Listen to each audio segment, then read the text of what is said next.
Oh, I got some delicious meal here. A bread, a fragment of cheese, and a slab of onion. I made this inspired by a tweet depicting a British pub snack. As I eat my own pub sandwich, I ponder in my South American gamer mind. Old England, the mythical Arthurian era, with its own mystic aura, where history and folklore converge. I need a game capturing that, so I can probably enjoy my lunch break. Yeah, I think like that. Well, with that in mind, I ended up discovering not so many titles about Arthurian games to my surprise, but the underground world of bootleg expansions from the 90s had something for me. I saw an expansion for Age of Empires 2 about King Arthur, and this caught my eye. I couldn't find the exact expansion anywhere, but I managed to find an excellent custom campaign made 20 years ago. It was stored in an internet reliquary, let's say that, which is called Heaven Games. Excellent website, by the way. So finally, I can probably enjoy a full RTS campaign set in the Arthurian Legends era. With my cob by my side, it's time for the video. Let's check it out. Britain is crumbling. We start watching legions, leaving Albion, but a conscious clergyman begs for help. The legion grants you some siege weapons before sailing to Rome. The Adrian Wall shall get attacked soon by Picts. What I can do? Well, let's hold on.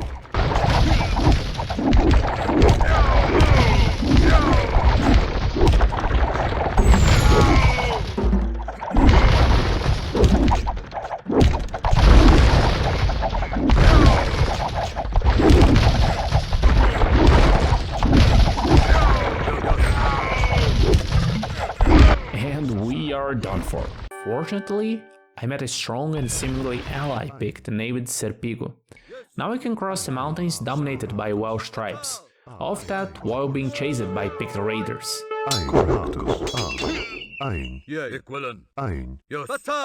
Argo, sane, correctus, sane, correctus.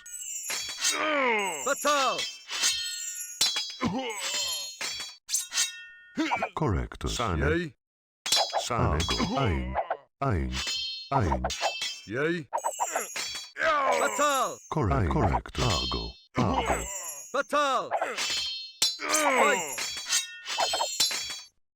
Correctus. Fatal. Argo. Fatal. Correctus. Argo. Correctus. Yes. Salve. Yay. Equivalent. Yay. Yes. Sanego. Presto. Correctus. Equivalent. Correctus. Yay. Equivalent. I. Correctus. Yes. Equivalent. Sane. Yay. Fatal. Sane. Ready. Yes. Equivalent. Yay. Imperain. Sanego. Sane. Argo. Yes. Equivalent. Equivalent. Fatal. Argo. Sane. Fatal. Argo. Sane. Argo. Equivalent. Yes. Yeah. Yes. Equivalent. Yeah. Whew, we made it. Now, after we travel into this British abbey, we can go down the mountain and, well, our friendly Pict vanishes. Traveling down the mountains, I stumble upon a town preparing against a brutal Pict raid. Off that, with barely any resources or army, I scramble to build any towers and see if I can survive. Well, now there's collapse here, but now I can travel by boat and I can flee this mayhem. As I arrive in Londinus, maybe now we shall have peace in the London of the past. Apparently not, because people are in panic due to the Picts' looming invasion. And I barely make it. Fun, but sad for a first adventure. And we arrive near Armorica, France.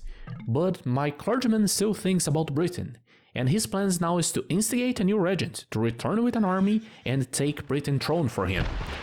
Traveling back, we meet Saxons in the sea, and we also have to finish them in the city of Kent.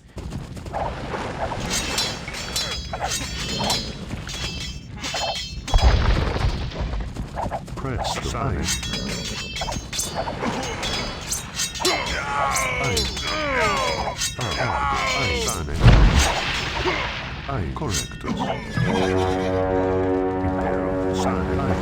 And then we start our siege to the City of Legions, where we retake the heart of Britain.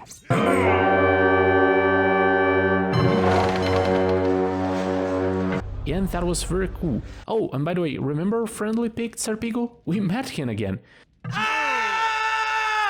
But well, that's not good, because he was a traitor and he used his chance to murder the recent crowned king of Britain.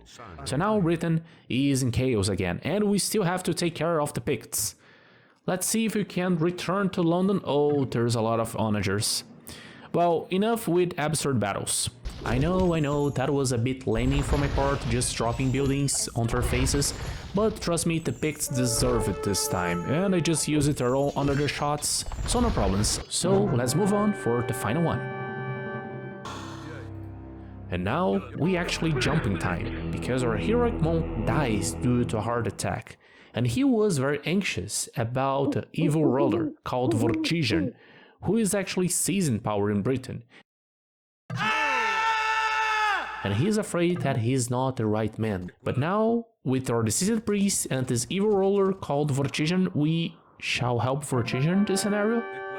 Alright, so yeah, we get warned about intense Saxon raids coming. And with barely any time resource, I try to assemble an army, get some trading going with English cities, and the onslaught begins.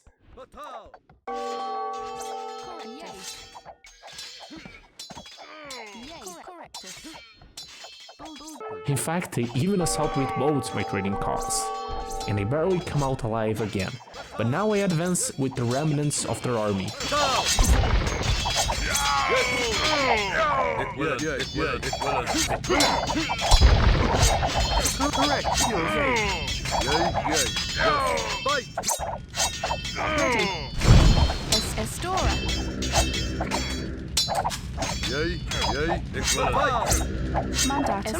And they just killed them in their own camp.